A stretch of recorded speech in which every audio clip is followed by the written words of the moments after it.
What's going on, internet? Eric Bandholz here. Now come and take a walk with me.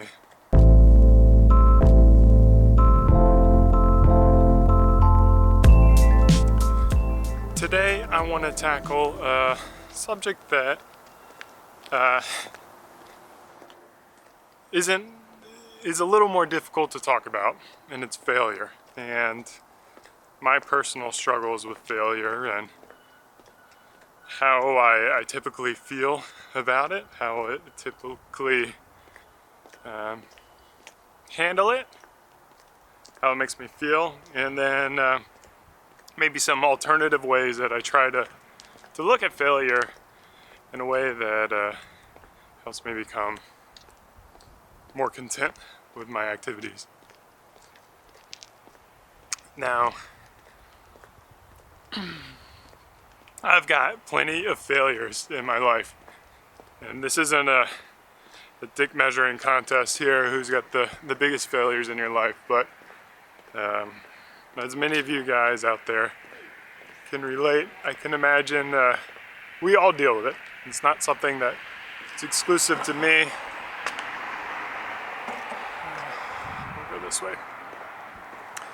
And it's something that we got to figure out how to overcome.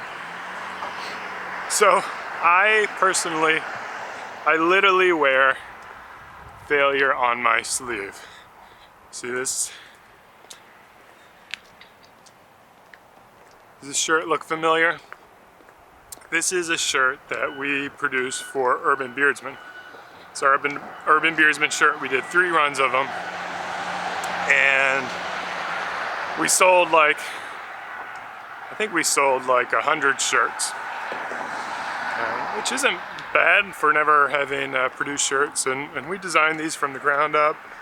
Everything was to our specifications, and we did the marketing, the launch, and we just weren't able to get the traction that I wanted to get that would, show the indication it could be a profitable company.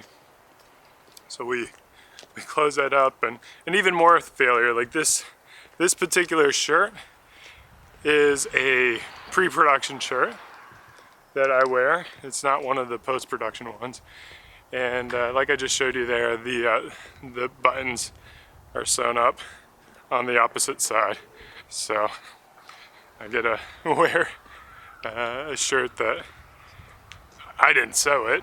The person who sewed it had a moment of mistake, or a little micro failure there.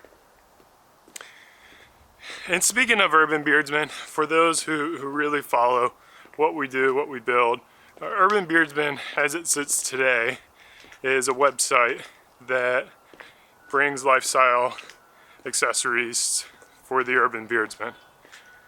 And this project is a project that we launched back in September as like another way to get into like a broader... Geez, I just stepped in shit.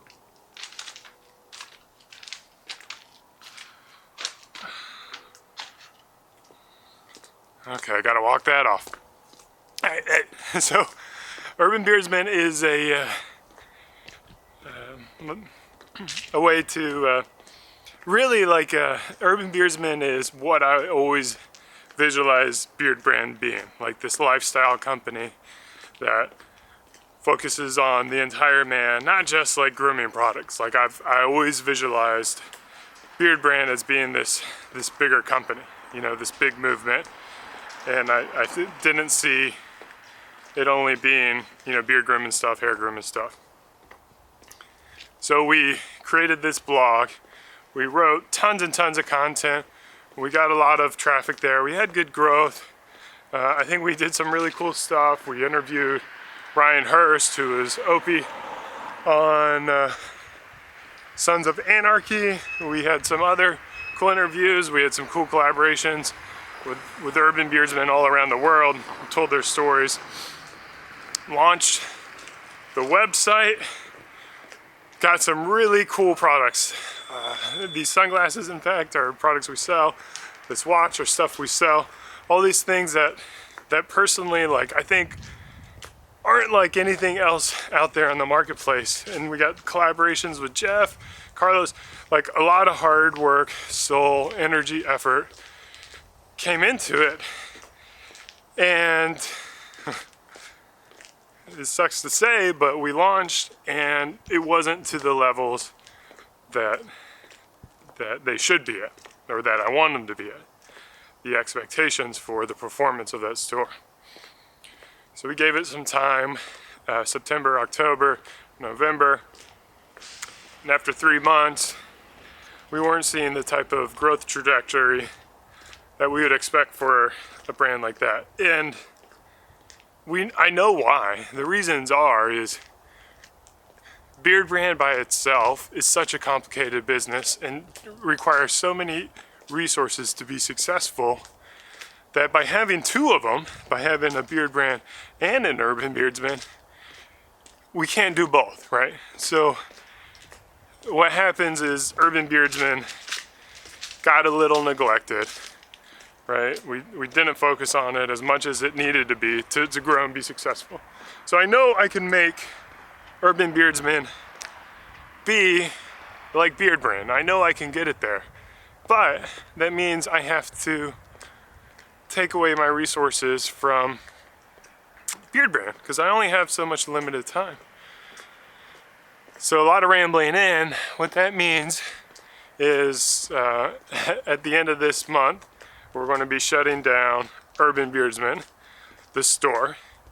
The blog that we have on Urban Beardsman, we're going to bring that back to its home, which was Beardbrand, where it started, and making the Beardbrand blog be the Urban Beardsman blog. So we're just getting back to simplification. But that brings me back to my challenge in life, which is the shirts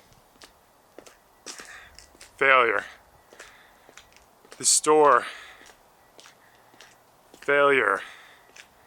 You know, like these projects that I do, failure. Now, it's more than that, guys. Like, I see it all the time in my life, right?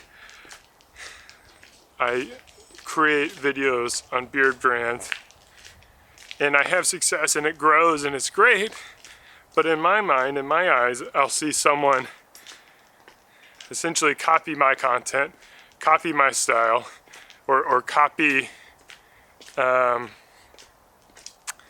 very closely and make just minor modifications to the work that we've done and have tremendous success, like success that outweighs what I've done, you know, and or what we've done at Beardbrand and the efforts we've had. And then just to see other people like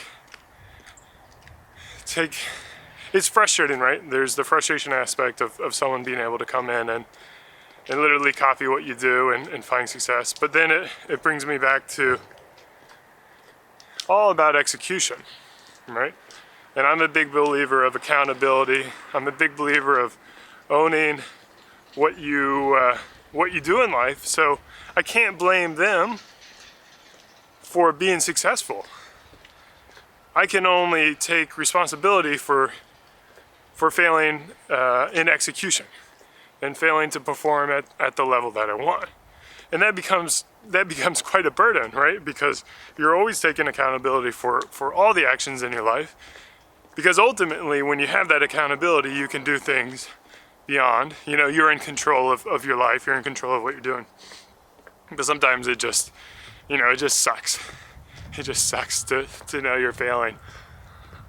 And I was thinking about this as I prepared for this video, that, you know, failure is a construct of humanity, right? I mean, the reality is if you ultimately fail in life, you simply die, like from like an animal kingdom, like kind of thing. Like if you don't eat enough food, you die. And I guess maybe like reproduction is another key to that. So like at the purest basic level. But for me, it's like I wanted Urban Beardsman to be at this certain level, and I wanted Beardbrand to grow faster than it actually grew, and I wanted to see things that were beyond what I was seeing. And all those things are personal type of goals that I set up here, right? And what I'm doing is I'm comparing the results of my energy and my efforts to what's up here. So if I put something up here, which maybe isn't realistic, or which isn't achievable, and then I try to compare myself to that, then all of a sudden I'm making myself a failure. When the reality is, all I've got to do is focus my thoughts not on the negative, not on what I didn't accomplish, not on what I didn't hit, but instead on the accomplishments. Because in life doesn't know the difference between failure and success. It is, like, as many other people say, and I don't even know who you attribute to, but it is what it is, right? This is the life we have. And I can choose to look at all the negative attributes that have occurred, or I can choose to look at the lessons that I've learned, where I've come, the successes that I have had, that when I do look back, I feel accomplishment. Because that's all I got. That's all there is the things that I can look at. So when I have those foggy moments of self-doubt, of burden, of failure, one of my goals is to, rather than focus on not getting to where I wanted to go, instead I want to focus on the things that I accomplished, and if I didn't accomplish anything, the things that I learned. Because the act of learning is a win in of itself. And if you can focus on the things that you learned, even though you didn't accomplish your goals, then you can use those lessons to make other things in your life become more successful. So the things that I learned with Urban Beardsman is that we got to focus on what we do well. We got to focus on, that's it. Focus on what we do well and do that to the best of our abilities. And if there's something that is glittery and gold and shiny, don't chase it. Just do what we do best and kick ass at it. And I think there's been a lot of changes on Beardbrand that you'll see. We're focusing on the Beardbrand channel. We are producing 4 videos a week. We are interacting, trying to answer as many comments as possible. Got support, got Parker on board. We're going on site, going on location. We're producing new type of videos that we've never produced before, but they're in our core, right? So we're extending at our core rather than neglecting our core and doing all these auxiliary things. Not good with words, guys. But I hate failure as much as anyone watching this. And hopefully I will continue to fail in the future, because that means I am pushing my comfort level and I am setting my expectations high. And I think as long as I remember to look back not on my failures, but to look back on my wins, my accomplishments, and my successes, that in the long run my life will be a life worth telling. As always, thanks for the walk, guys. Until next time, cheers.